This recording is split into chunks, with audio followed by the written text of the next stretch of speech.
A seccional da Ordem dos Advogados do Brasil, Seção São Paulo, por sua comissão do acadêmico e da acadêmica de Direito, tem a honra de recebê-los para o webinar Dicas para otimizar os seus estudos e rendimento acadêmico, que conta com o apoio das comissões de Ação Social e Cidadania e de Cultura e Eventos da OAB São Paulo. Este evento compactua com os Objetivos de Desenvolvimento Sustentável da ONU. Agradecemos e saudamos as autoridades que compõem essa mesa virtual, os participantes e todos aqueles que contribuíram com a campanha do agasalho. Para conduzir a abertura oficial desse evento, anunciamos a doutora Adriana Cecílio, presidente da Comissão do Acadêmico e da Acadêmica de Direito da OAB São Paulo. Doutora, a palavra é sua. Muito obrigada, Isabela, muito obrigada a todos e a todas que estão aqui conosco em mais um evento da Comissão do Acadêmico e da Acadêmica de Direito da nossa OAB de São Paulo. Recebo a todos e saúdo em nome do nosso presidente, Dr. Caio Augusto Silva dos Santos, que sempre nos motiva a realizar o trabalho que nós idealizamos com tanto carinho, pensando em cada um e cada uma de vocês. Quero hoje aqui cumprimentar de maneira muito especial as nossas duas expositoras, a doutora Júlia e a doutora Débora, que são nossas coordenadoras da CAD. Nós costumamos dizer que a CAD é um celeiro de novas lideranças da OAB de São Paulo, e elas estão aqui provando isso, provando que a jovem e brilhante advocacia que nós temos no estado de São Paulo já faz parte, é uma parte importante da história da nossa OAB de São Paulo. De igual maneira, quero também saudar a nossa presidente de mesa, doutora Alexandra Manuel, que desde que entrou na nossa comissão tem enriquecido os nossos trabalhos com a sua competência, com o seu brilhantismo, sempre contribuindo de forma muito importante para os trabalhos da nossa comissão.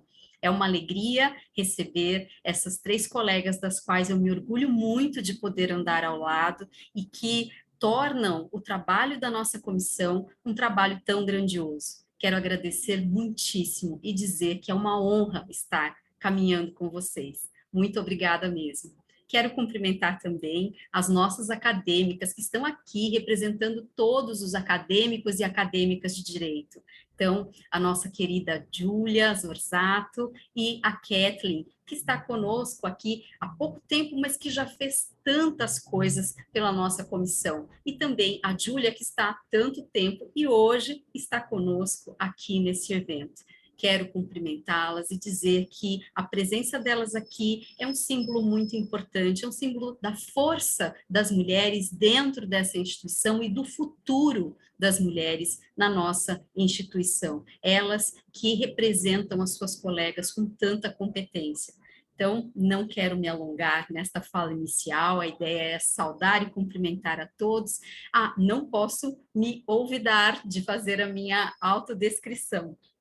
Eu sou uma mulher de pele branca, tenho os cabelos longos, cacheados, nesse momento eles estão um pouco ruivos, estou de óculos, estou maquiada, estou com uma blusa cinza escura, atrás de mim tem um estante com livros e aparece a guarda da cadeira, que é uma cadeira preta. Então, quero passar a palavra para que se apresentem também as nossas acadêmicas, iniciando pela Júlia. Júlia, por favor, a palavra é sua. Muito obrigada, doutora. Primeiramente, eu gostaria de dizer que é uma honra estar aqui fazendo a mediação desse evento.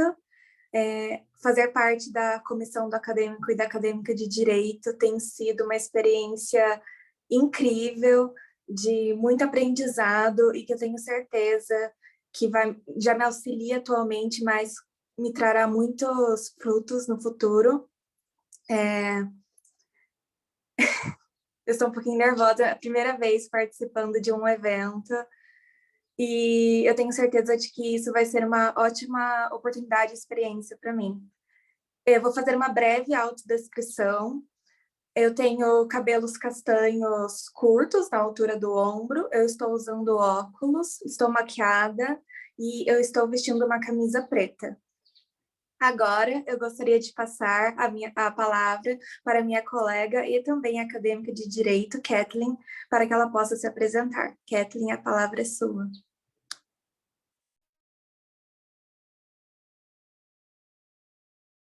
Kathleen, você está sem áudio.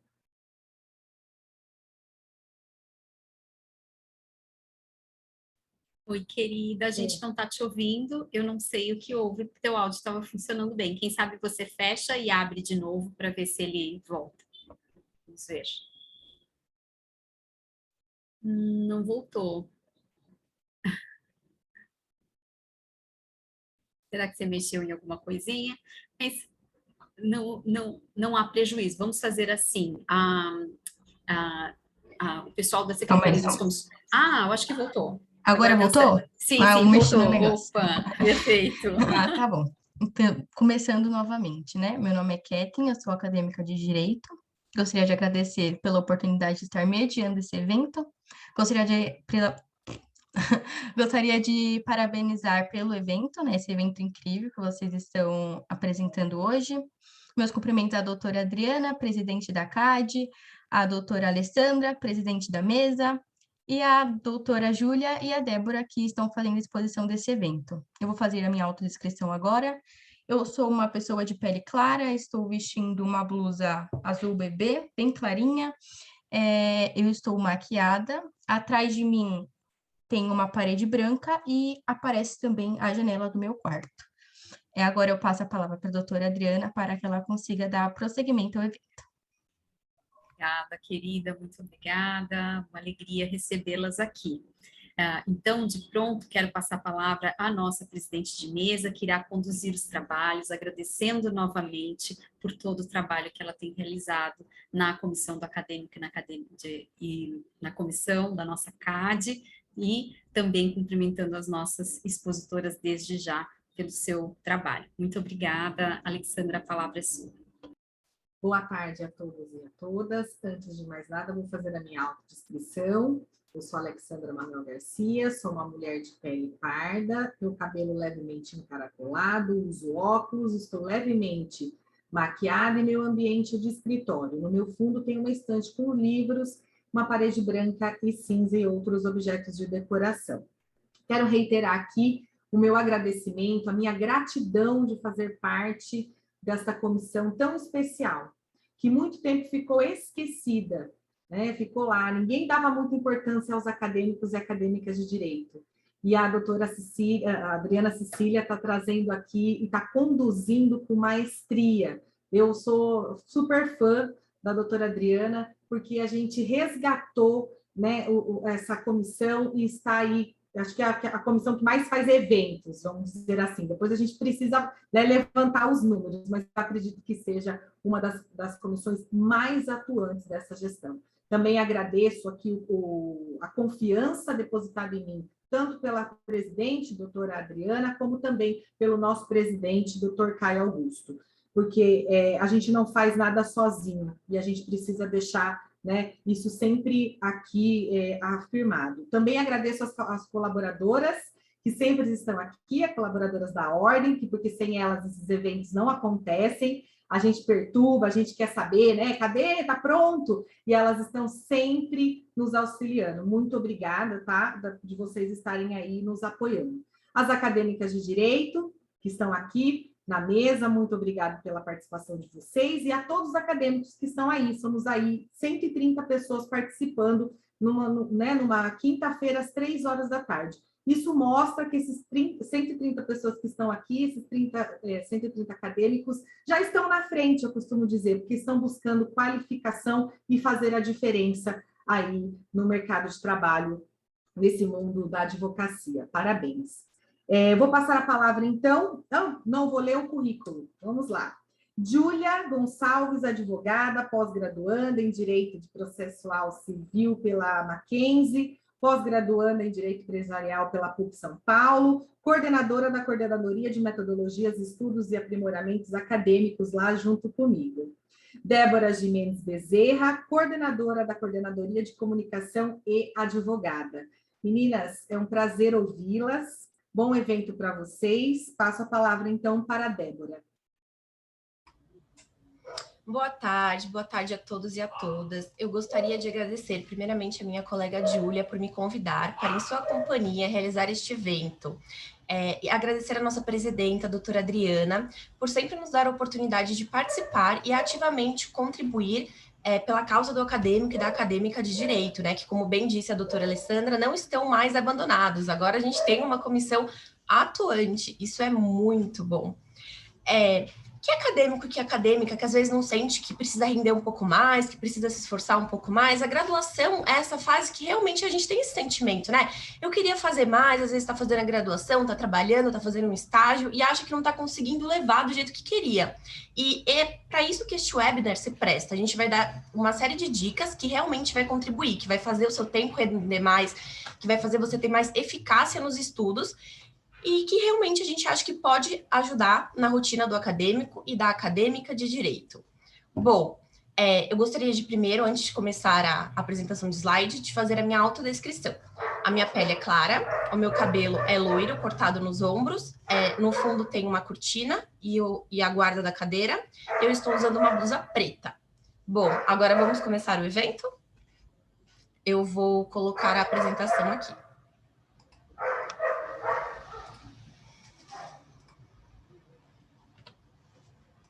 Ops. Então, vamos lá. Em primeiro lugar, é necessário... vocês estão vendo bem, gente? Acho que tá tudo certo, né? Que ótimo, perfeito. Em primeiro lugar... Dá para maximizar? Dá, peraí. Melhorou? Melhorou, perfeito. Obrigada. Imagina. Em primeiro lugar, é importante falar um pouco sobre a disciplina, porque se você tem disciplina, você consegue fazer tudo. Mesmo que você tenha, sei lá, só 1 horinha por dia para estudar, se você conseguir render naquela 1 horinha por dia, você vai sentir a diferença. Porque estudo é muito o hábito, você tem que estudar todos os dias, nem que for só um pouquinho, só 1 horinha, só meia hora. Aí você fala, mas eu trabalho, eu faço estágio. Por um exemplo... quando você está no ônibus indo trabalhar ou indo para o seu estágio, você pode escutar um podcast da matéria que você quer melhorar, você pode ir resolvendo uma questão por um aplicativo, e lendo algum resuminho e vendo algum mapa mental. Isso ajuda muito. Não importa o tempo que você tem, porque o estudante ele criou muito aquele mito, né? Só é um baita estudante quem estuda 6, 10 horas por dia. Gente, não existe isso. Todo mundo tem muita coisa para fazer e não consegue, às vezes, ter tantas horas líquidas para estudar. Se você conseguir estudar todos os dias, nem que for 1 horinha ou meia horinha por dia, você já vai render muito. O seu desempenho acadêmico vai subir demais. Tanto para estudos para a prova da ordem, para o semestre, para ir bem nas provas de finais de semestre. Para realizar uma pesquisa acadêmica, você precisa ter disciplina e constância. E com certeza você vai colher os frutos. Também não é legal ficar se comparando, sabe? Falando, fulano de tal estuda tantas horas, não sei o quê. Fulano de tal faz cursinho não sei aonde. Enfim, não é legal se comparar, porque se você estudar todos os dias, você vai colher o seu fruto. Você não precisa se preocupar com o que o outro está fazendo, ou o que você acha, que você idealizou na sua cabeça, que é o método ideal. O método ideal de estudo, na verdade, é o que é bom para você, o que cabe no seu tempo, nas suas condições, e se você fizer isso todos os dias, criando o hábito, você vai colher resultados. Então, a primeira dica para você otimizar os seus estudos é você ter disciplina. Nunca deixe para estudar só no final do semestre, no desespero de uma prova final. Ou então, se você está estudando para a OAB, nunca deixe para estudar só quando publicar o edital que você se inscreveu. Não, já vai estudando ao longo do tempo e você vai ver que você vai render muito mais. E você vai chegar lá mega preparado. Isso em relação à pesquisa acadêmica, não precisa nem dizer, né? Todo pesquisador que vem aqui fala que ele pega pesquisa, que ele toca pesquisa um pouquinho todos os dias, sempre mantendo foco para apresentar um trabalho bacana. Então, a primeira dica é isso, mantenha o foco, tenha disciplina. Crie uma rotina de estudos. Isso porque se você conseguir estudar sempre no mesmo horário, e isso é científico, gente, é comprovado. Se você conseguir pegar para estudar sempre de noite, depois do jantar, ou antes do jantar, quando chegar esse horário, seu cérebro já vai estar melhor preparado. Ele já vai falar, poxa, agora é a hora de estudar, eu vou focar. E a sua concentração aumenta. Porque é sabido, né, que para estudar você precisa estar bem concentrado. Você não pode estar disperso. Então, procura buscar estudar sempre num horário que fique bom para você, que se encaixe na sua agenda, e você vai ver como o seu estudo vai render. Procure também estar relaxado, bem disposto. Não é aquele estudo, aquela 1 hora, eu vou estudar, aquela coisa chata. Não, essa hora que eu vou estudar, isso é muito bacana, isso é muito legal. O mau humor é inimigo do aprendizado, gente. Vai estudar para cima, vai para aula para cima, vai feliz, contente. Você está tendo essa oportunidade, esse momento seu de estudo, de reflexão. Isso vai agregar muito para a sua carreira, para os seus projetos futuros, seja o que você quiser fazer. Então, vai para cima, assim, de bom humor. Não vai aquela obrigação, eu tenho que estudar. Não, vai feliz e vai contente, que você vai ver que vai colher os frutos. Como já diziam os filósofos da antiguidade, corpo são, mente sã. Então, não daria aqui para eu dar uma dica de você ter disciplina nos estudos e abandonar o resto da sua vida. Você não praticar uma atividade física, você não dormir bem, não se alimentar corretamente. Isso tudo influencia, gente. Se você não dorme bem, se você não procura ter uma dieta saudável, se você não procura fazer nem que for uma caminhada de 30 minutinhos, isso vai impactar nos seus estudos, viu? Até porque o exercício físico, ele é uma fonte de alívio do estresse, né? De repente você está tão estressado, faculdade, trabalho, você tem lá aquela meia horinha para você correr, isso te alivia, te tira esse peso e faz você ir, aquela questão do bem humor, faz você ir estudar bem humorado, bem concentrado e pronto para aprender o máximo possível. Também tem a questão que o exercício físico faz fluir, né? Mas a circulação, ajudando a circulação, isso vai para o cérebro e te ajuda realmente. Isso é tudo comprovado, gente. Então, o primeiro passo para você render mais no estudo é ter disciplina, foco, fazer isso bem humorado, sabendo o que você tem, tendo a sua meta. Eu estou fazendo isso porque eu quero e eu estou muito feliz de estar estudando. Procura se alimentar bem também e procurar realizar práticas de exercícios físicos. Isso vai te ajudar bastante. Vamos ao próximo slide. Agora eu queria falar um pouco da memória, porque como se criou um mito, né, daquele estudante que estuda 10 horas por dia, 14 horas por dia, também criou-se o mito de que algumas pessoas têm uma memória melhor que outras. Isso pode ter até um fundinho de verdade, mas a verdade é que o nosso corpo tem uma capacidade de reter informações incríveis, ou seja, você já nasceu com isso, com uma memória incrível, com uma capacidade de reter informação incrível, e você precisa usar isso ao seu favor. Isso tem que jogar ao seu favor. Porque, memória é a faculdade de reter ideias, sensações, impressões e informações adquiridas anteriormente, para utilização posterior. A memória é o computador do nosso corpo. Somos capazes de armazenar informações de todos os tipos em quantidades infinitas.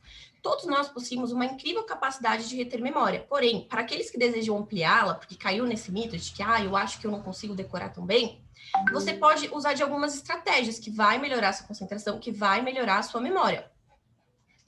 Quais estratégias? E isso, fora a parte que envolve o estudo, também tem a parte que você pode fazer fora. Se você joga jogos de memória, se você joga sudoku, se você resolve palavras cruzadas, quebra-cabeça, jogos de cartas, tudo isso vai fazer a sua memória expandir, porque o nosso corpo ele é totalmente adaptável, a nossa memória, o nosso cérebro, ele é totalmente adaptável. É um sistema nervoso bem evoluído, a gente realmente consegue, quando a gente se presta a realmente tentar isso, a gente consegue melhorar a nossa memória, melhorar nosso rendimento acadêmico. Tudo isso funciona muito bem. Agora, de fato, eu vou dar algumas diquinhas para você conseguir guardar melhor a matéria, reter melhor a matéria. Por um exemplo, uma técnica muito legal é a associação.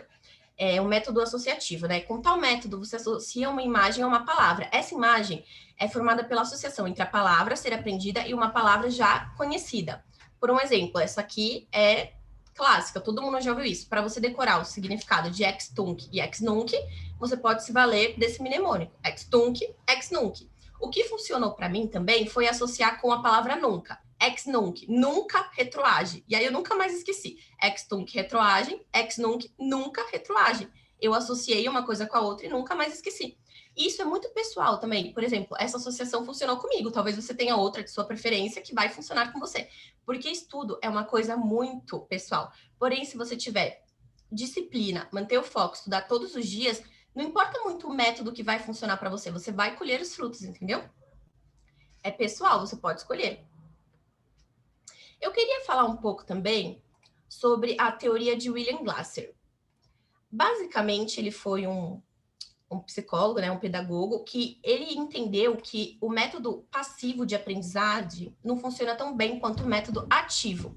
Ele demonstrou que ensinar é aprender. Porque quando você está ensinando, você está dando uma aula para outra pessoa, você está retendo muita informação. Porque quando você organiza suas ideias para expor ela para outras pessoas, você já aprende. Então, quando você consegue ter um aprendizado ativo, é muito melhor do que só ler e escutar. Por exemplo, depois que você assistiu a aula, você pode tentar fazer um resumo dessa aula, você vai aprender bem mais.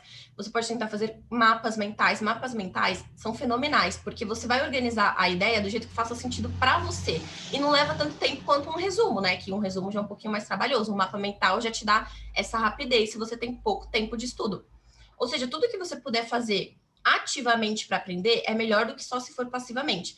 Por um exemplo, você pode estar num grupo de estudos e cada um pega um tópico da matéria, tenta dar a sua visão para o colega, ó, eu estudei isso, eu aprendi isso, e vai explicando. Sempre que você explica para outra pessoa, ou para si mesmo, fazendo um resumo, um mapa mental, ou explicando para si mesmo em voz alta, você aprende, você retém mais a informação. Isso é muito importante. Como estudar? Cada um vai ter a sua preferência. Os métodos tradicionais são a aprendizagem visual, aprendizagem pela leitura, aprendizagem por audição e aprendizagem tátil, sinestésica. Mas você sempre tem que tentar combinar uma coisa com a outra. Por exemplo, você está assistindo a aula, você está fazendo sua anotação. Depois que você faz a sua anotação, você faz um mapinha mental, você faz um resuminho. Isso tudo vai te ajudar a aprender melhor e mais eficientemente, com mais eficiência. Eu gostaria de falar um pouco também agora sobre a curva do esquecimento, porque todo aluno acha que eu assisti aquela aula bem no início do semestre, como que eu vou lembrar na prova no final do semestre? Você tem que evitar essa chamada curva do esquecimento. Por quê? Depois que você assistiu a aula, você tem que tentar entrar em contato com a matéria de novo, você tem que resolver um exercício, você tem que ler um texto dessa matéria, tentar focar na matéria novamente para você não esquecer ela. Você tem que assistir a aula com o máximo da sua concentração e depois procurar entrar em contato com ela de novo para minimizar a curva do esquecimento. Isso é muito importante também. Agora eu queria dar umas dicas de ordem mais geral. Assim, além de ter disciplina e organização, é legal você planejar com antecedência para você ter metas razoáveis. Não adianta você não estudar e depois você falar, não, quero ir muito bem, eu vou estudar horas e horas para essa prova. Se você fizer as coisas aos poucos, você vai render muito mais. Então, é importante você ter metas razoáveis, diminuir as interrupções, ou seja, é bacana que você combine com a sua família, que você fala, eu tô com essa meta de ir muito bem nas minhas provas de final de semestre, de passar na prova da ordem, de fazer pesquisa. Nesse momento, agora de noite, por um exemplo, eu vou estudar. Por favor, não me interrompam. A família de vocês vai ajudar vocês, vai entender, e você não vai ser interrompido, porque você precisa manter a concentração. Realizar revisões com frequências para diminuir a curva de esquecimento, praticar, definir ideias-chave. Isso é muito importante. Digamos que você entrou em contato com um texto, seja um livro, um PDF ou um artigo, e você está sem tempo de fazer resumo dele. Se você conseguir, depois que você lê, definir as ideias-chave na sua cabeça mesmo, não precisa nem colocar no papel, isso vai te ajudar muito, porque você está trabalhando aquela matéria, aquela ideia que você teve contato, de outra forma. Isso ajuda você a memorizar. E aí, como eu já disse, precisa dormir bem, precisa se alimentar bem e estudar todo dia, mesmo que for uma horinha, meia horinha por dia, ou então se você falar, hoje eu tô muito cansado, não quero estudar, assiste um documentário dessa matéria, escuta um podcast, vai às vezes no Instagram, no Facebook de um professor, que às vezes eles postam umas diquinhas, postam uma notinha rápida sobre a matéria, isso ajuda também, né? Porque se você tá lá rolando o WhatsApp, o Instagram e vê um post, uma atualização, uma coisa, isso te ajuda também. Mas o mais importante também é que no momento do seu estudo, você se desligue disso. Por exemplo, você fala, agora eu vou sentar no meu cantinho que eu delimitei, que é o cantinho do estudo, no horário que eu falei para todos os meus amigos e famílias, que é o horário que eu vou estudar. Desliga o celular, tenta focar só naquilo, não fica com o WhatsApp web ligado, não fica com o Facebook logado, porque isso vai te desconcentrar, isso vai te atrapalhar. E o ser humano é muito curioso, a gente é muito curioso, às vezes bate lá a notificação e você fala, eu vou dar só uma olhadinha. E quando vê, você já está perdido em outro assunto, aquela olhadinha já virou outra coisa. E o seu tempo de estudo, sabe? Você precisa render.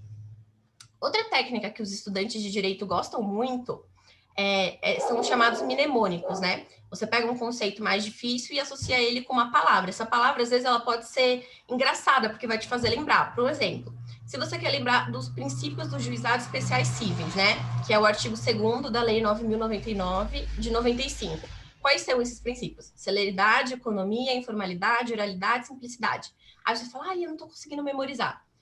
Um mnemônico muito legal criado nesse sentido é a palavra sales, com C, que o C é de celeridade, o E de economia, o I de informação, o O de oralidade, o S de simplicidade. E se você jogar na internet, tem muitos mnemônicos que ajudam pessoas para decorar conceitos para prova da ordem, para concurso, para estudar para matéria mesmo. Isso pode te ajudar, é um método associativo. Você está buscando associar um conceito a uma palavra que às vezes é um pouco ridícula, mas até mesmo por ser ridícula você não esquece. Porque quem nunca já sentiu que lembra mais de bobeira do que de coisa séria? Isso acaba...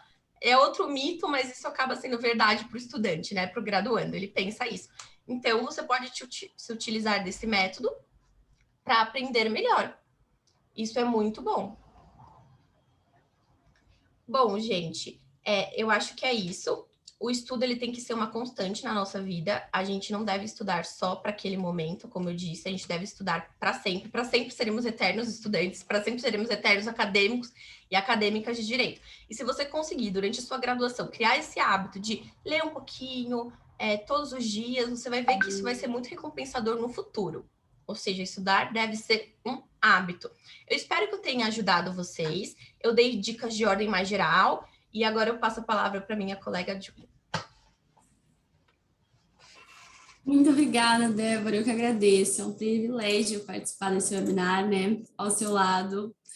E eu também quero agradecer a nossa presidente, doutora Adriana Cecílio, que sempre nos motiva, nos incentiva e contribui tanto para o crescimento da CAD.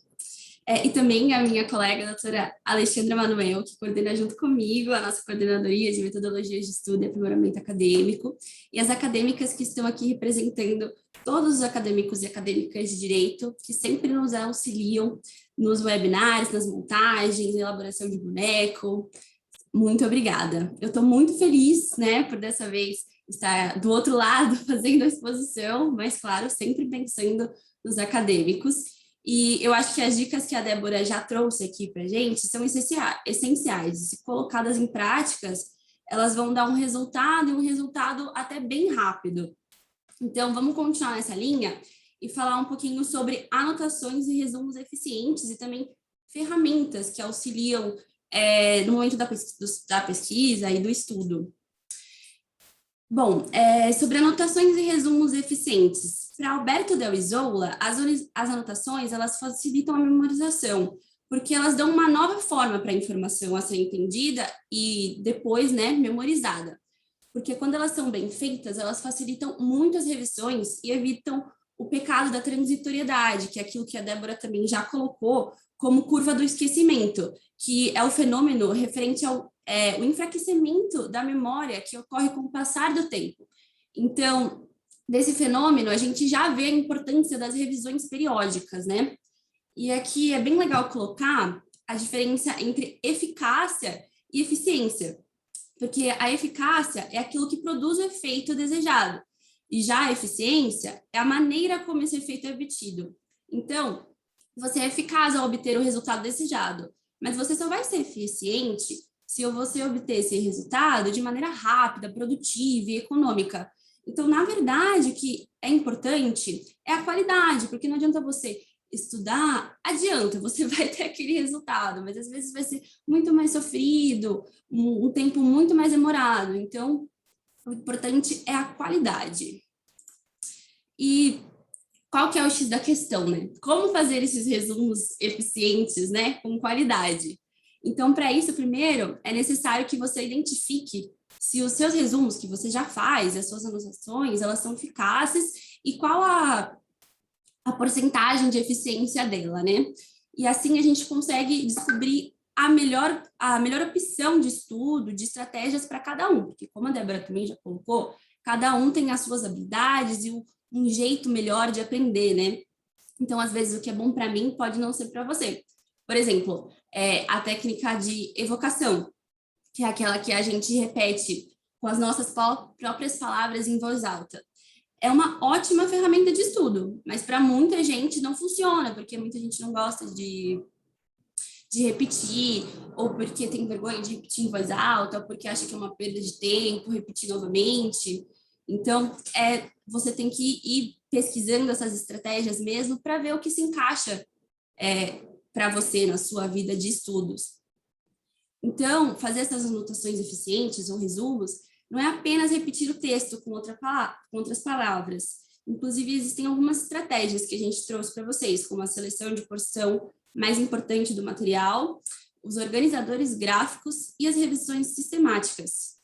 Vamos começar aqui pela seleção da porção mais importante, que é aquela que você identifica o que é relevante, mas para fazer essa seleção, é importante que você tenha um conhecimento prévio sobre o assunto escolhido, porque senão você vai achar que é tudo importante.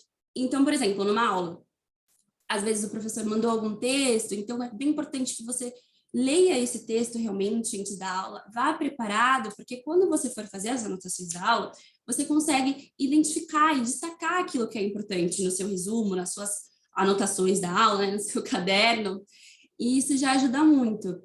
E outra coisa que é muito importante é o treino.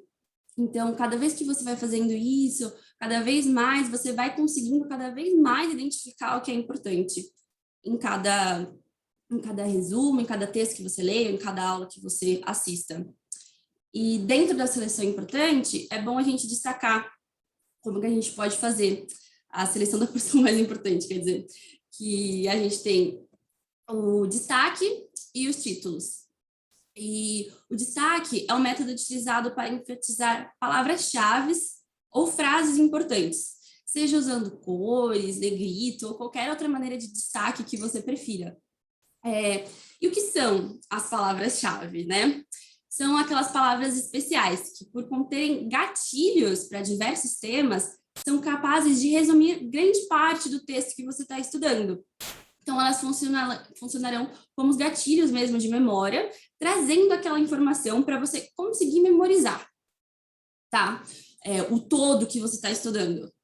E o que é legal também é você categorizar os seus destaques. Você pode usar cores diferentes de marca-texto, se você tiver num livro físico, por exemplo, ou num PDF também dá para você mudar de cor, também é bem legal. Por exemplo, o azul você faz sempre para prazos, o verde para jurisprudência, o rosa para algum tipo de nomenclatura e outras coisas. E você também pode criar, né, a sua classificação de importância. E os títulos, eles servem para organizar suas anotações e permitem integrar os detalhes do texto. E assim, eles facilitam a compreensão do material, do todo estudado. Então, evidenciando esses tópicos com os títulos, você cria uma lógica entre as partes do texto, né? E assim você tem a visão geral. Então, também a visão geral do conteúdo e você também consegue reter a matéria a partir deles. Então, é legal que você até faça uns títulos, talvez com frases, que aí você, lendo aquela frase, você já capta as partes principais do texto, né? Agora vamos falar um pouquinho sobre os organizadores gráficos, que também são bem legais, que são diagramas que utilizam metáforas visuais ou métodos para tipificar a informação que você pretende resumir, né? Então, usando cores, figuras, posicionamento, entre outras coisas, essas possibilidades, elas possuem significados diferentes, né? Dentro desses organizadores gráficos.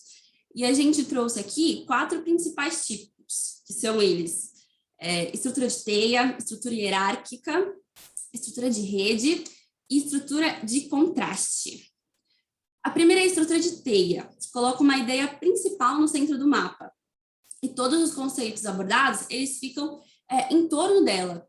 E um exemplo bem legal dessa estrutura de teia é o mapa mental, que a Débora já trouxe aqui para a gente, que é muito utilizado por estudantes de direito, estudantes de diversos outros cursos. É bem legal mesmo, porque ela ajuda muito. O criador do mapa mental, inclusive, o Tony Buzan, ele diz que é uma técnica gráfica que utiliza mapas mentais como meio para potencialização da aprendizagem e representa uma ferramenta para estimular o pensamento global cerebral. Então, ela é bem visual, né? Porque você tem uma ideia central e vão se criando subcategorias e você consegue entender o todo com esse mapa mental, apenas com a visualização dele, né?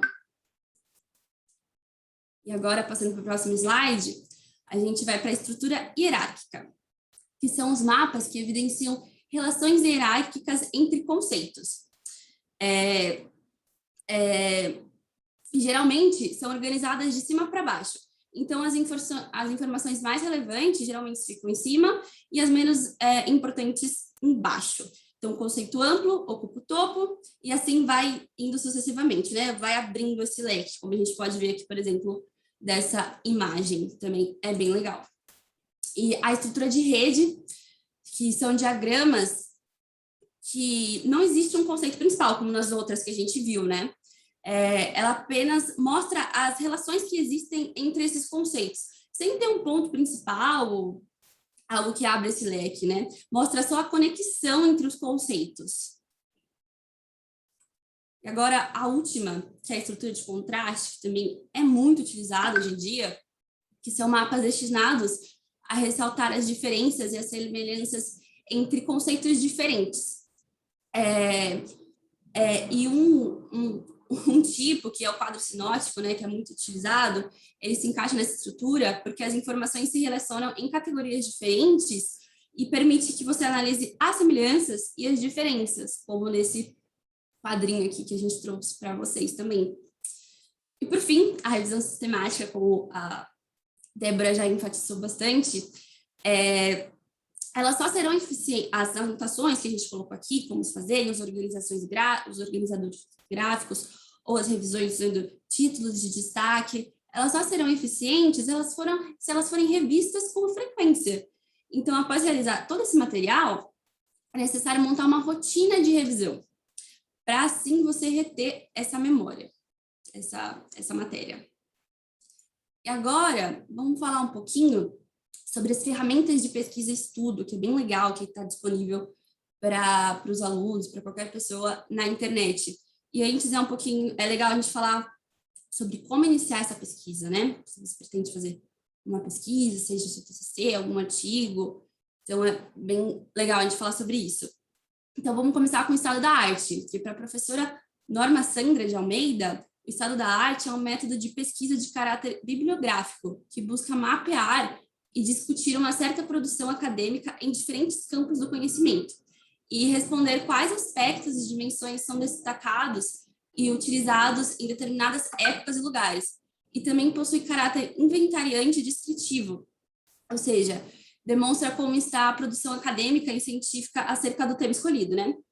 Então, na prática, o objetivo científico é realizar uma busca por aquilo que já foi publicado sobre determinado assunto em determinado período, para você conseguir identificar os pontos convergentes e divergentes para evitar a realização de uma pesquisa cujo assunto já tenha sido saturado, porque aí você não vai conseguir ter a relevância social da sua pesquisa, que é essencial, né? Então, isso permite que você saiba o que está acontecendo sobre determinado tema, aquele tema que você escolheu a princípio, né? Quem está publicando sobre aquele tema e o que estão publicando. Já o estado da questão é um método de pesquisa que evidencia as condições atuais do objeto de investigação na literatura científica. Esse método, além de evidenciar as categorias centrais da abordagem teórica metodológica do estudo, ele visa caracterizar o objeto, claro, de acordo com o objetivo do pesquisador. Então, ele é utilizado para a construção do seu objeto de investigação. E agora, qual que é a diferença entre esses dois? A diferença é que o estado da questão é a busca seletiva e crítica nas fontes de informação de produção científica, sendo que ele se restringe aos estudos e parâmetros próximos às especificidades do interesse do pesquisador, o que requer uma consulta de documentos substanciais. E o estado da arte, entretanto, ele tem por objetivo mapear e discutir uma certa produção acadêmica em determinado campo de conhecimento. Então, ele é mais ele principalmente, né, não só, mas tem mais um caráter de inventário. Já o estado da questão, ele te ajuda no momento da montagem mesmo da sua pesquisa, vai ser a sua bibliografia, vai ser a sua base, tá? E agora, vamos para as ferramentas, né? Porque agora a gente já sabe por onde começar, vamos para as ferramentas para como achar esse conteúdo. Primeiro, a gente trouxe para vocês o Google Acadêmico, que é uma ferramenta do próprio Google, né, utilizada por pesquisadores que buscam literatura acadêmica, como artigos científicos, teses de mestrado, doutorado, entre outros. E como que a gente faz para utilizar? Porque às vezes a gente acaba achando que é um bicho de 7 cabeças, mas todos eles são bem tranquilos até. Então, você vai lá no Google normal, coloca Google Acadêmico, já entra na página inicial do Google Acadêmico e você começa a sua busca, colocando as palavras-chave que a gente já viu o que são no buscador. E é sempre bom colocar entre aspas. Por quê? Porque se você você tem 2 palavras, por exemplo, que você quer pesquisar, que elas se complementam, e você coloca separada, o sistema vai trazer essas palavras individualmente. Então, o resultado, na verdade, vai ser muito maior. Se você colocar essas palavras entre aspas, o resultado já vai ser filtrado para você realmente o que você quer encontrar. Então, é possível filtrar também, né, aqui a partir da pesquisa simples, você pode delimitar o período de tempo da publicação, alterar a classificação dos resultados por relevância ou data, e pesquisar somente em português também, que, como vocês podem ver aqui desse print, essa parte aqui do lado, tá vendo? Aqui você consegue fazer esse filtro, essa pesquisa simples. E o Google Acadêmico ainda fornece a pesquisa avançada. Então, você consegue refinar ainda mais essa busca, né? Porque às vezes vem, sei lá, 1000 resultados. Então, é bom você ir refinando sempre mais. Então, aqui você já consegue delimitar o período de publicação, os autores, entre outros. E muito legal do Google Acadêmico também é que ele tem alguns recursos extra. Você pode, por exemplo, todo esse material que você já pesquisou, que você encontrou, que você achou legal, você pode armazenar na minha biblioteca. E para isso é importante que você faça o seu login. E o seu login é com aquele login do Google normal mesmo, que muita gente tem, Gmail, bem tranquilo. E aqui você consegue já armazenar para fazer o seu estado da questão também. E também tem outra ferramenta bem legal, que é chama Minhas Citações, que é utilizado para evidenciar alguns materiais que citaram os materiais que vocês já escreveram. Então, você consegue ter esse controle, se alguém está citando alguma coisa que você já escreveu. É bem legal. E agora vamos para a próxima ferramenta, que é o catálogo de teses e dissertações da Coordenadoria de Aperfeiçoamento de Pessoal de Nível Superior, que é a CAPES. E esse catálogo, ele é um sistema de busca bibliográfica que reúne registro desde 1977. Então, tem bastante coisa, bastante conteúdo de teses e dissertações, de mestrado e doutorado. E como utilizar? A mesma coisa, bem parecido com o Google, o começo aqui. Você vai lá na página inicial, coloca entre aspas no buscador as palavras-chave, e aí a diferença é que aqui vai aparecer um resultado geral. A gente não tem aquela pesquisa mais avançada, mas também é bem tranquilo. Aqui eu coloquei recuperação judicial e extrajudicial, já foi uma pesquisa bem pequena até, né? Só 12 resultados, geralmente a gente tem muito mais. E aí você consegue refinar colocando aqui o que você quer refinar pelo autor, orientador, a banca, a grande área de conhecimento, área de concentração, nome do programa, instituição, entre outros, tá? Uma coisa que é bem legal também destacar é que, como a gente viu que tem bastante material bem antigo, ele informa quando você faz essa pesquisa, ele traz para você. Se tiver esse destaquezinho aqui, escrito trabalho anterior à plataforma Inspira, é porque você ainda não consegue ver ele digitalmente, não tem digitalmente. Agora, se ele for digital, é só você clicar aqui em detalhes, e aí vai abrir para você a página desse trabalho, você rola a página, e aqui em anexo você clica, e aí já vai trazer o PDF com esse material pronto. Então, você vai ter muitas dissertações, é bem legal. E além disso, a CAPES também fornece uma ferramenta de pesquisa de periódicos, que também é ótimo. E, por fim, uma última ferramenta bem legal também, que ajuda muito, é a Biblioteca Digital Brasileira de Teses e Dissertações, que o Instituto Brasileiro de Informações em Ciência e Tecnologia desenvolveu essa biblioteca para integrar os sistemas de informação de teses e dissertações existentes nas instituições de ensino e pesquisa do Brasil, para estimular, né, o registro e a publicação de teses e dissertações em meio eletrônico, porque é muito mais fácil, né, você ter acesso digital do que físico. E como utilizar? A mesma coisa também, essa primeira parte. Você vai lá na página inicial da biblioteca, coloca as palavras-chave entre aspas e depois vai aparecer aqui o resultado para vocês. E aí aqui você pode colocar, por exemplo, essa busca simples, né, que tem da biblioteca. Você quer que esse resultado ele seja pesquisado aonde? No título, no autor ou no assunto? E aí a gente já tem a busca avançada.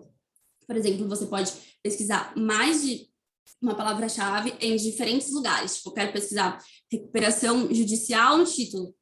Eu quero pesquisar abuso do direito de voto em assunto. E aí ele vai trazer. Também dá para delimitar o ano e outras coisas.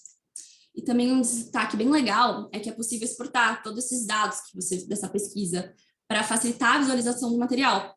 Então, aqui, ó, se você ver aqui, você consegue já clicar quando você exporta pelo Excel, por exemplo, que eu acho que é mais fácil, que é esse exportar CSV, ele traz os links. Então, clicando neles, você consegue o material já em PDF. Super simples e você já tem a listinha ali pronta. E uma dica para vocês é para você salvar esse material, né, depois que você exportar, você abre ele como bloco de notas, porque tá vendo que aqui tem vários símbolos? Então, você salva ele como UTF-8 e como todos os arquivos. E aí, você substitui aquela planilha que você já salvou por essa nova, dessa maneira. E depois você abre novamente o Excel. E aí, não vai mais sair com esses monte de símbolos. Aí, você consegue ver o resumo, o autor, fica bem mais fácil também. Você consegue trabalhar a sua pesquisa de uma forma muito mais simples. Então, essas foram as nossas dicas e, por experiência própria, elas são muito boas e funcionam bastante e espero que tenha contribuído para vocês. Excelente exposição. Vocês foram ótimas. Eu adorei. E depois eu falei assim, depois quero material, pegar várias coisas ali para a gente reforçar em sala de aula, né? E aí eu vou dizer para vocês, eu não tive essas informações enquanto acadêmica, né? E aí você chega no mestrado e você fica desesperado. E foi o que aconteceu comigo. Porque, procura lá seu tema, que todo mundo acha que vai desenvolver uma tese, vai chegar ali no mestrado e vai escrever. Mas não funciona assim. Né? Depois que você chega lá, você tem que procurar trabalhos análogos ao seu, pesquisar e melhorar aquilo, né? E eu não tinha, porque eu ainda escolhi um tema que era a representação social dos professores, porque eu fiz mestrado em educação, diante as novas configurações familiares. Como que o professor lida, por exemplo, com o casal homoafetivo? Aí todo mundo vai falar, nossa, mas nada a ver. Tudo a ver. Né? Porque as pessoas levam, né, as crenças delas, os moralismos delas para a profissão. E como que são essas crianças na educação básica? Eu fiz a educação básica ainda. E eu tive muita dificuldade de pesquisa. E aí eu fui ver que era uma deficiência da minha graduação, de não ter me explicado sobre a pesquisa, como fazê-la, né, até para você fazer um trabalho da própria faculdade. Tem aula de metodologia, mas eu tive essa deficiência na minha graduação. Então, olha, importantíssimo que vocês trouxeram, eu adorei as dicas. Parabéns, viu, meninas? Adriana, quer completar alguma coisa antes das perguntas? Quero só parabenizar, dizer que eu tô aqui toda coruja. Não é? Porque, assim, as meninas, né, é até estranho falar as meninas, né, as doutoras, as nossas advogadas, nossas colegas, nossas coordenadoras, né, ficaram um tempo naquela dúvida, pensando, será que eu vou, será que eu não vou? E a gente tinha essa certeza absoluta de que seria brilhante, e foi. Né? Então, quero parabenizar, quero agradecer, com certeza é uma palestra que vai ser muito assistida, porque trouxe dicas maravilhosas, muito úteis, dicas preciosas para os nossos acadêmicos, quero parabenizá-las aí por esse esforço intelectual para trazer tantas informações num tempo tão curto e de forma tão brilhante. Muito obrigada mesmo. Cheio dos elogios aqui, viu, no chat. Meninas, querem fazer a leitura das perguntas? Júlia, Kathleen? Oi, posso começar? Pode. Parabéns pela exposição, foi incrível, dicas que eu vou pegar para a faculdade, inclusive. A primeira pergunta é para a Débora e foi encaminhada pela Emily de Souza Passos. A pergunta é: existe alguma estratégia para lidar com as situações em que precisamos estudar para algo específico, como, por exemplo, uma prova de fim de semestre, mas não conseguimos nos concentrar porque não gostamos da matéria? Então, é outro mito, não gostar da matéria. Eu acho que, primeiramente, você tem que avaliar os seus sentimentos e ver por que você está dando essa declaração. Eu não gosto dessa matéria. Porque muitas coisas podem, te fazer não gostar de uma matéria que, na verdade, é super legal e super bacana. Mas você tem que ver se, na verdade, você não gosta do professor, se está com uma birra com ele, e aí você está descontando na matéria o que você nunca deve fazer, porque a matéria você vai levar para a vida, e o professor, se você quiser, depois você não vai ver ele mais, nunca mais. Então, o importante é se focar em todas as matérias. Por exemplo, você está falando um caso específico que a prova já está na cara do gol. Falta uma semana para a prova e a pessoa quer estudar para aquela matéria. Aí não tem jeito, ela tem que sentar e estudar. Agora, por exemplo, se você tem mais dificuldade em direito penal, mas você é muito bom em direito civil, alterna as duas matérias. Primeiro estuda um pouquinho de direito civil, depois estuda um pouquinho de direito penal. E vai alternando. Você não precisa fazer um dia só de direito penal, que você vai sofrer, que vai ser ruim para você. Porque, como eu disse, o mau humor é inimigo do estudo. Se você for estudar já com esse bloqueio psicológico, eu não gosto da matéria, eu não gosto do professor, é tudo muito ruim, você não vai se focar, você não vai se concentrar e você não vai conseguir estudar. Agora, se você pegar assim, eu vou estudar meia hora de um tema que eu gosto muito, que eu acho muito interessante, depois eu vou focar nesse aqui que eu tenho mais dificuldade, você vai ver como vai fluir tudo muito mais leve. E é importante também pegar a matéria por si, né? Não descontar, de repente, uma birrazinha do professor na matéria, porque todas as matérias são muito, muito, muito importantes. Eu espero ter ajudado. Se você tá de cara com essa prova, não vai ter jeito, você vai ter que estudar para ela. Agora, se você tem mais tempo, você pode utilizar essa dica que eu dei, e alternando uma matéria que você gosta com uma matéria que você não gosta tanto assim. Completando a Débora, eu queria falar, gente, eu detestava na faculdade direito das sucessões, eu sou especialista. Eu detestava, eu falava, nunca na vida eu vou fazer um inventário. Eu sou especialista em inventário, gente. As pessoas mudam, hoje essa matéria que você não gosta, amanhã pode ser sua especialidade. Exatamente. Então. Na graduação, eu falei isso pro professor, falei assim, viu, eu não venho eu sou de Indaiatuba, do interior, eu não fazia pós em São Paulo. Sábado, eu falava, olha, depois do almoço, quando você for dar as sucessões, estou indo embora, porque eu não vou atuar, eu não gosto dessa matéria. Aí um dia o professor falou assim, mas espera aí, e se você um dia precisar, você vai ter que estudar. A matéria que você não gosta, você estuda. E foi isso que aconteceu comigo. Eu fui estudar e sou especialista hoje. Então, eu sei de experiência na causa. Júlia? Nós temos uma pergunta aqui da Pietra, que é para Júlia. Qual foi seu maior empecilho durante o desenvolvimento do TCC e qual técnica você acredita que te ajudaria a resolver? Bom, qual foi meu maior empecilho? Eu acho que é começar. Porque às vezes a gente fica com um pouquinho de medo de começar a pesquisar e como pesquisar, e talvez a gente não tenha tanta essa informação. E eu tive a sorte de ter uma orientadora muito boa, então ela me mostrou várias técnicas, aonde pesquisar, ela já me mostrou o Google Acadêmico, porque realmente a gente não sabe, né? A gente tá na faculdade, a gente não tem essa informação assim do nada. Então, acho que foi esse o empecilho, começar. E qual estratégia para o TCC? Eu acho que é primeiro fazer mesmo esse estado da arte, fazendo uma busca mais ampla, e depois o estado da questão. Porque o estado da questão, quando você começa a ler, né, esses trabalhos que você encontrou, ver o que realmente estão falando, ele vai te ajudar muito, porque ele vai ser a sua base, a sua bibliografia, o que você vai concluir ali no seu TCC. Então, acho que é essencial fazer essa primeira parte, essa primeira visão. E também, às vezes, você pode até mudar de ideia. Você está pensando em uma coisa, aí você também viu que aquilo é muito amplo, que engloba muita coisa, que não vai dar para um TCC. Então, você vai ali afunilando também, e ver a relevância social também.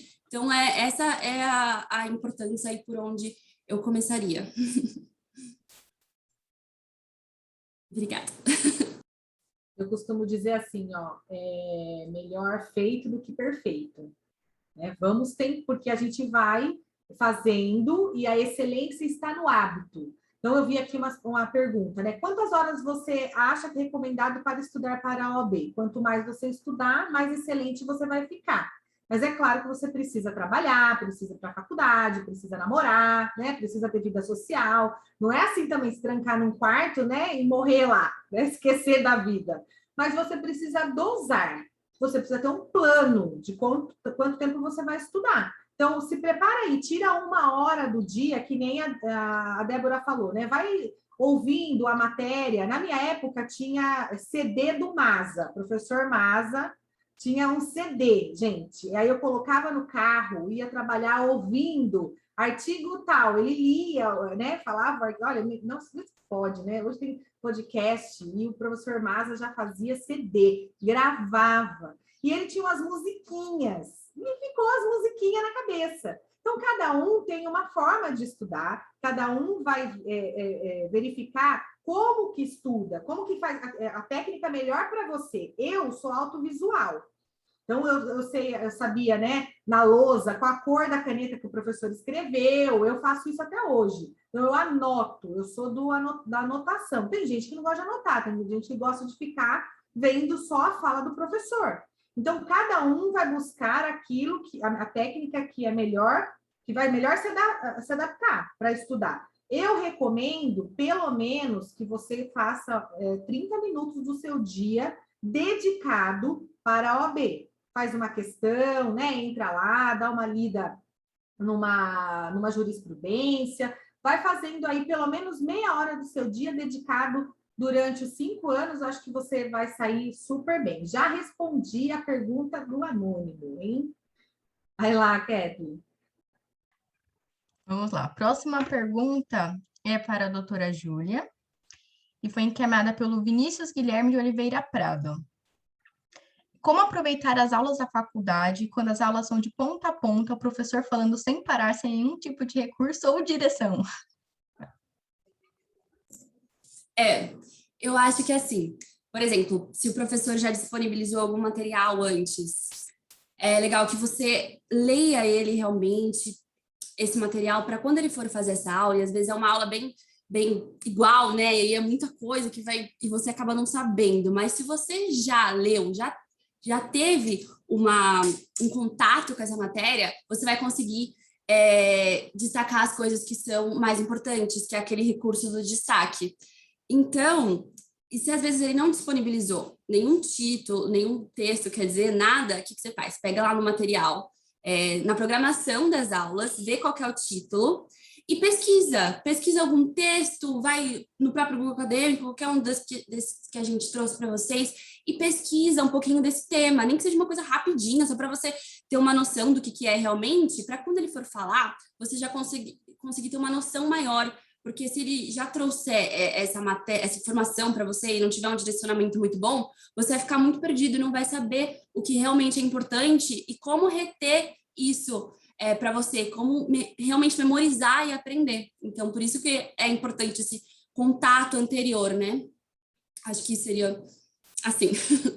E pode indagar o professor, gente. As pessoas têm a visão do professor como a do juiz. Não vamos discutir, não vamos falar. Não.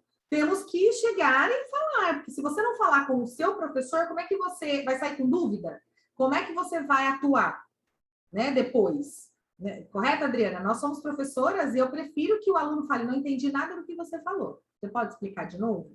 E eu explicar de outra forma, né? Utilizar de um outro material, enfim, mas não pode sair sem perguntar e ficar com a dúvida. Não tem medo do professor, né? Ele está ali...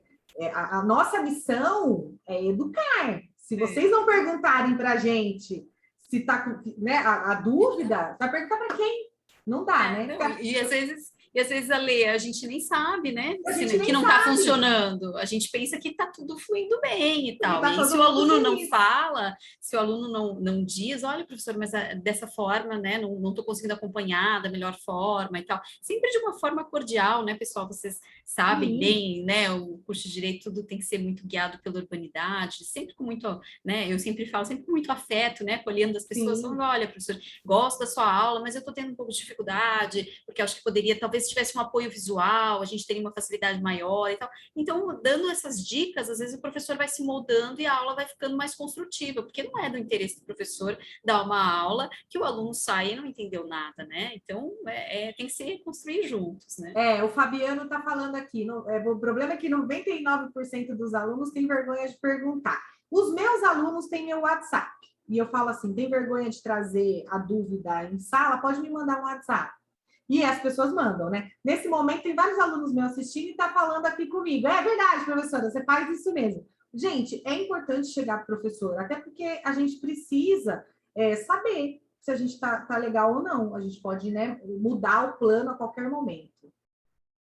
Ótimo. Júlia, pode ler a próxima?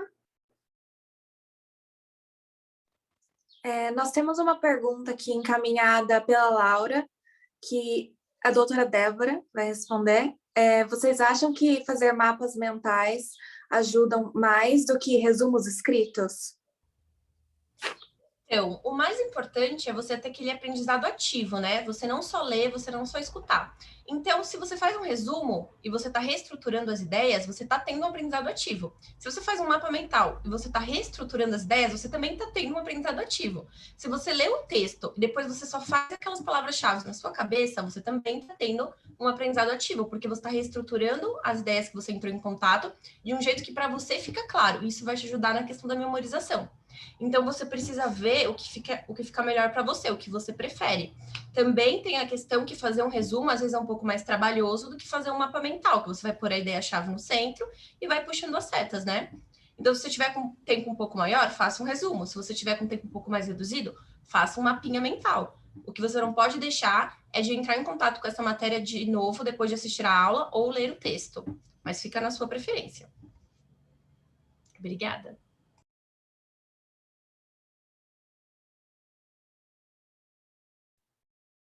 Kathleen, pode ler a próxima? Posso fazer a próxima? Pode. A próxima pergunta é minha mesmo. E é para a Júlia.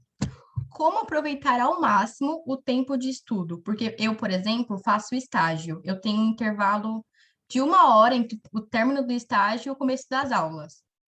Como que eu aproveito ao máximo essa 1 hora que eu tenho disponível? Obrigada. Tá.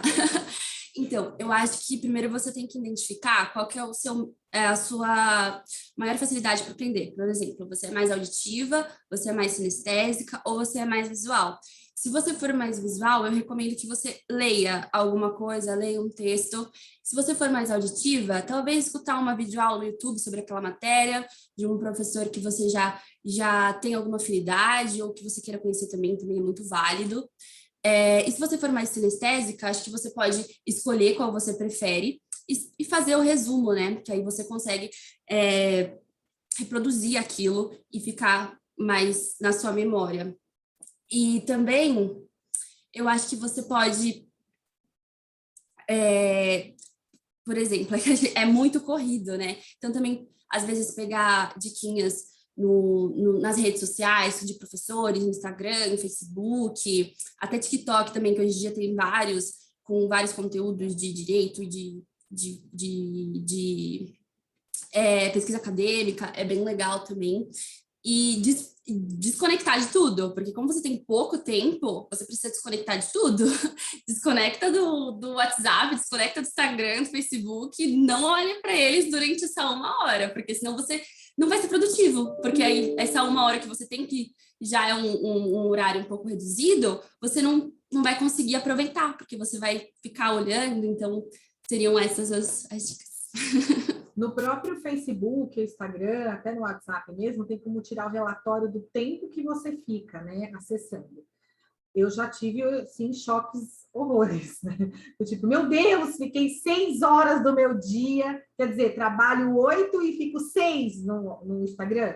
Então, é bom que a gente olhe o relatório para a gente tomar ciência do que a gente está fazendo e parece ser bobo. Então, Ale, então, uma coisa legal também, desculpa te interromper, mas é super a ver. No Instagram tem a possibilidade de você delimitar o tempo que você quer ficar no aplicativo. Então, e ele avisa, olha, você já ficou 1 hora do seu dia. Exatamente. Isso é muito bom, porque a gente toma aquele, nossa, mas como assim que eu tô há 1 hora aqui, né, olhando e tal. Então, é muito legal, é um recurso importante. Exatamente. Tem aqui uma questão que eu queria aproveitar para falar, e aí depois a gente já parte para o final, é da Thaís. Ela está falando sobre as crises de ansiedade, né? Como conseguir driblar a ansiedade no estudo.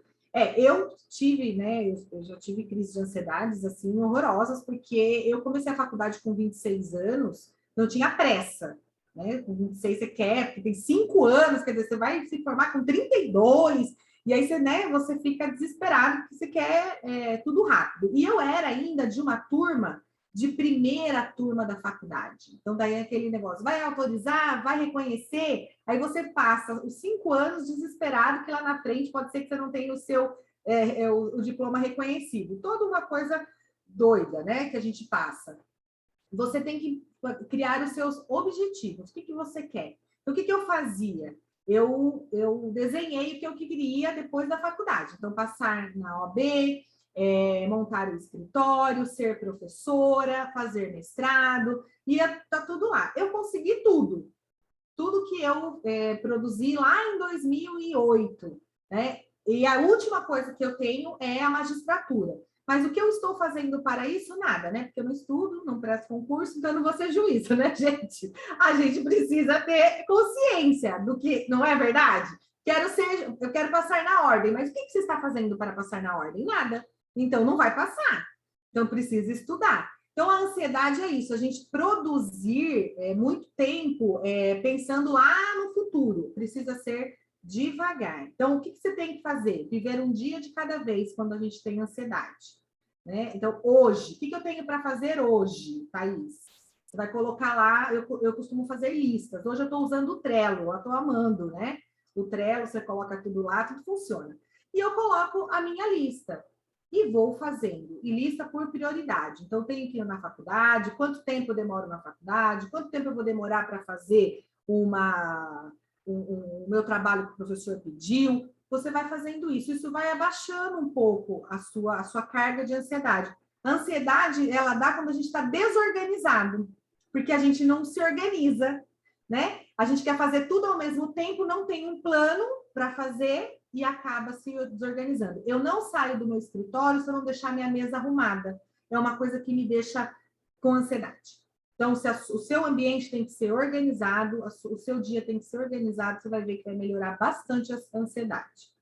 Fora assim, né? Isso eu estou falando, não sou psicóloga, tá? Estou falando como experiência em ansiedade. Fora terapia, tudo mais que a gente às vezes precisa fazer. Ou até tomar um remedinho para dar uma aliviada na emoção. Mas dá certo, viu, Thaís? Eu acho que tem mais uma pergunta. A Kathleen pode... Eu não sei se as meninas vão... A Kathleen ou a Júlia agora? Sou eu. A Kathleen. Então, a próxima pergunta é do Fabiano Teixeira de Oliveira e vai para a doutora Débora. E a pergunta dele é: tenho por sistema estudar para provas recorrentes por provas anteriores. Teria alguma dica para otimizar esse tipo de estudo?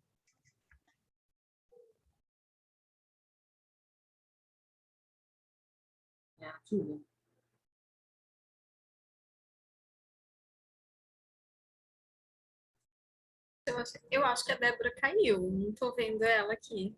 Eu acho que a Débora caiu. Acho que a Débora caiu. Acho que ela caiu. Ela também tinha avisado que ela tinha que sair um pouquinho antes, mas provavelmente foi algum problema com a internet. Eu acho que a Júlia tem como responder também essa questão, né? Uma vez que as duas pesquisaram. Então, eu acho que como é muito importante pesquisar, estudar por provas anteriores, porque dali você entende, né, como que a banca, ou mesmo da prova da faculdade, como que aquele professor realmente já faz a prova, então você já vai ter um entendimento, uma facilidade de identificar aquilo.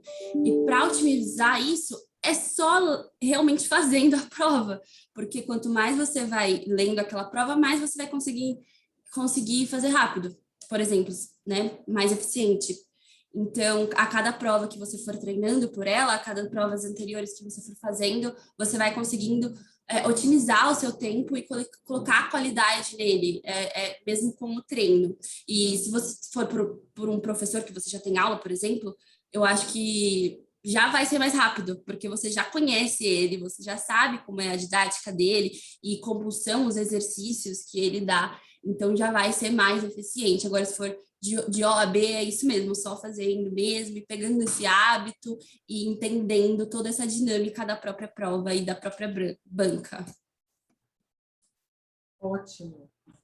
Temos mais perguntas para a gente já partir para o final? Senão a gente vai ficar aqui, porque eu adoro falar, né, Adriana? Estamos bem aqui, né?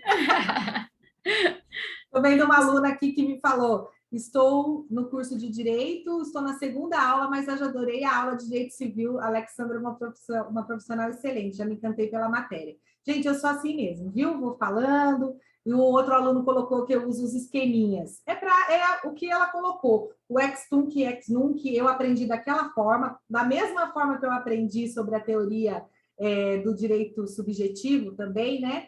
Que é um palavrão, não cabe falar, mas nunca mais esqueci, porque o professor ensinou assim e a gente vai fazendo associação. Então, cada um vai aprender de uma forma. Não tem, né, uma mágica. Tem só que se adaptar a uma técnica melhor para você.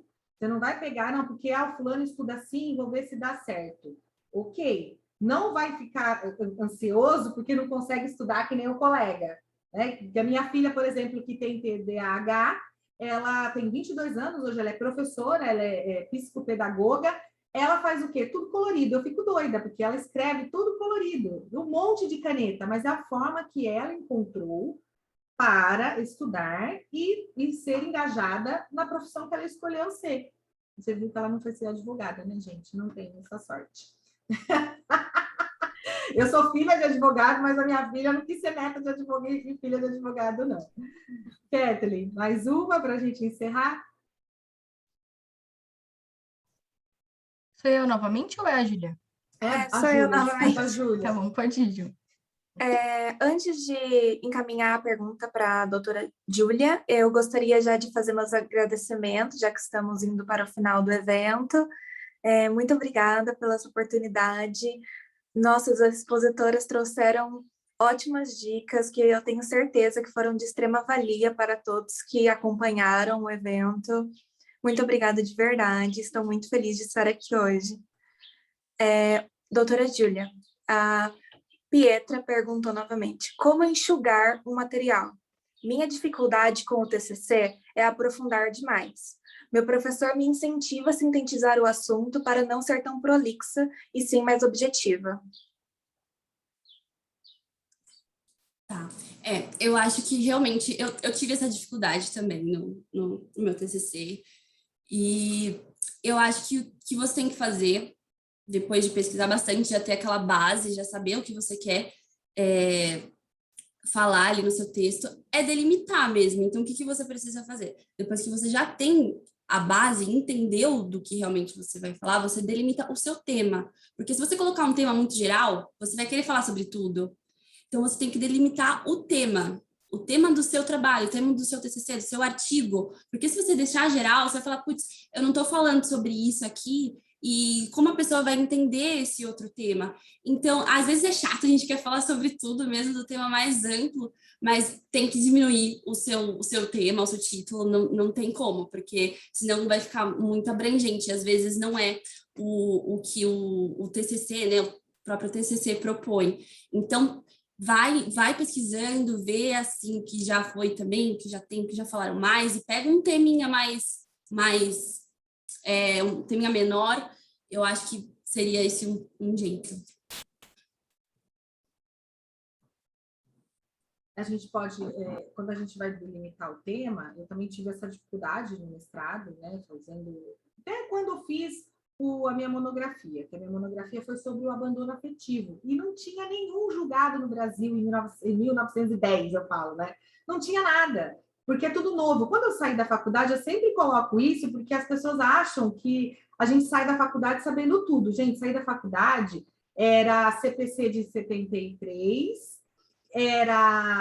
não tinha compliance, não tinha direito digital, não tinha guarda compartilhada, alienação parental, não tinha nada. Então, a gente tem que... Por isso que a gente é um eterno estudante, porque as coisas vão acontecendo e a gente vai aprendendo. Depois eu fui fazer pós-graduação, mudou o Código de Processo Civil. Eu estava terminando a pós em Processo Civil, tive que fazer uma reciclagem para poder se adaptar ao novo CPC, né, que é de 2015. Mas delimitar o tema é importante, porque você, por exemplo, vai falar de violência doméstica. Você vai falar de violência doméstica, você vai ampliar. Você pode falar de violência doméstica psicológica. Aí você só vai falar da psicológica, você vai deixar os outros. Você pode apenas citar. Olha, existe lá na Lei Maria da Penha 5 tipos de violência, são essas. Porém, nosso trabalho visa falar sobre violência psicológica. É importante delimitar, porque senão você nunca mais vai parar de escrever. E outra, toda vez que você for ler, você vai querer mudar, né? Tem isso também. Tem uma hora que você precisa abandonar. Olha, até aqui acabou. Pelo menos assim, né, Adriana? Senão a gente vai escrevendo sem parar. Certo? Quer fazer mais alguma pergunta? Acho que a gente respondeu. Planejamento de ótimas dicas, muito bom. Pessoal, quero agradecer, foi uma tarde maravilhosa. Até eu aprendo, eu fico muito feliz de participar, porque a gente acaba aprendendo o que a gente não sabe. Eu falo que eu sou analfa digital, né? Sou de outro momento, sou da época do processo físico, mas a gente teve que aprender. Depois a gente vem nessa pandemia, com esse momento aqui, que possibilita todo mundo estar aqui, de todos os cantos do Brasil. A gente já teve gente da Amazônia aqui, né, participando dos nossos eventos. Eu fico extremamente feliz, que falam assim, olha, a OAB de São Paulo é muito bom, porque tem bastante coisa, bastante evento, e a gente participa. Mas se fosse presencial, a gente não teria o colega do Amazonas, né, participando, o acadêmico de Manaus aqui. Mas muito obrigado por todo mundo que entrou. A gente ficou aí com 140 pessoas, a maior parte do tempo, e isso reflete a competência dos eventos na pessoa que eu quero reiterar aqui, da doutora Adriana. Muito obrigada, viu, meninas? Adriana? Quero agradecer muito. Quero perguntar se a Kathleen quer se despedir. Kathleen, você acabou não encaminhando a última pergunta, só te dar a palavra para você fazer os seus agradecimentos. Tudo bem. Gostaria de mais uma vez agradecer pelo convite. É incrível, incrível sempre estar com a CAD. Vocês passam um conhecimento para a gente que não tem nem como explicar. É o que todo mundo fala, né? Conhecimento não é algo finito. Então, quanto mais a gente estuda, mais a gente sabe que a gente não sabe nada. Então, gostaria de parabenizar mais uma vez a Júlia e a Débora pelo evento. Não é à toa que a gente só tem elogio no chat. E muito obrigada. Obrigada, querida, muito obrigada. Agradeço muito a tua participação, agradeço a Júlia, foi incrível o trabalho de mediação de vocês.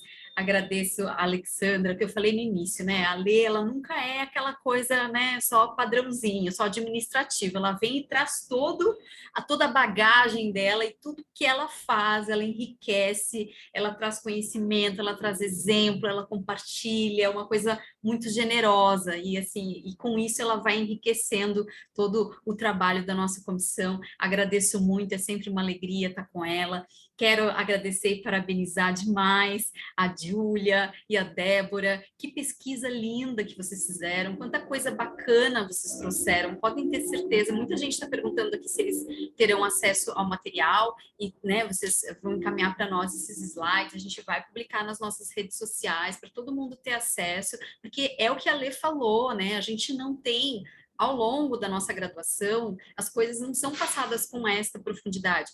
E ter essas informações facilita tanto a nossa jornada, facilita tanto a nossa vida acadêmica. Então, eu quero agradecer imensamente por vocês terem feito essa pesquisa, reunido essas informações tão preciosas e presenteado aqui o nosso público. Tivemos aí picos aí com quase 150 pessoas em sala, mas temos também o pessoal que está nos assistindo no Facebook, e esse evento fica disponível no nosso Facebook, na página da CAD, e depois sobe para o canal do Cultura e Eventos, vai ficar lá perene como um material de consulta para os nossos acadêmicos e acadêmicas de direito. Logo no início do evento tivemos aqui um acadêmico que comentou que assiste todos os eventos e é de Minas Gerais. Então é o que ela comentou, a gente tem aqui a participação de pessoas dos mais diversos lugares do nosso país. Tem né? o José, acabou de comentar aqui, Dri, que ele é do Distrito Federal. Então, aí, a gente recebe muito pessoal do Ceará, enfim, é muito gostoso isso, essa sensação aqui de Goiás, que bacana. A gente, é uma sensação assim, de que, de fato, o trabalho da gente faz sentido. Quando vocês estão aqui conosco, quando vocês trazem as dúvidas de vocês, quando vocês acompanham até o final do evento, é tão gostoso a gente ter essa sensação de que faz sentido esse trabalho que nós organizamos, pensamos, aí sempre pensando em cada um de vocês. Então, quero agradecer imensamente, foi uma tarde maravilhosa, uma tarde enriquecedora, deixar aqui os meus parabéns, a primeira de muitas e muitas palestras aqui, que a doutora Júlia, a doutora Débora, agora já pode contar que é a primeira palestra na CAD, pelo menos, foi a primeira, já foi esse estouro, né? Então, teremos muitas pela frente, conto muito com vocês duas, e é isso que eu falei no início, é a força da jovem advocacia, é a presença das mulheres dentro da OAB de São Paulo, que é uma diferença enorme, uma marca dessa gestão, uma gestão inclusiva, uma gestão diversa, uma gestão preocupada em realmente proporcionar esse espaço de protagonismo para as mulheres. Então, é a história de uma puxa a outra, né? Eu fui nomeada, eu falei, vamos nos cercar de pessoas maravilhosas, e que sorte imensa eu tive de realmente poder contar com vocês, e não desprestigiando os nossos membros homens também, que são incríveis, mas é muito bom a gente finalmente ter esse espaço. Foram muitos anos de silenciamento das mulheres dentro da OAB de São Paulo e dentro da OAB em todo o nosso país. Então, finalmente, a gente está conseguindo chegar aqui e mostrar o nosso trabalho, a nossa competência. O que nós precisávamos era só disso, de uma oportunidade. E agora ela está aqui, está posta, e vejam com quão brilhantismo essas mulheres desenvolvem esse trabalho. Então, muito obrigada a todas e a todos, e espero vocês nos nossos próximos eventos. Até mais, pessoal. Muito obrigada. Até mais, boa tarde. Tchau, boa gente. Tarde. Tchau, tchau. Obrigada, pessoal. Tchau, tchau.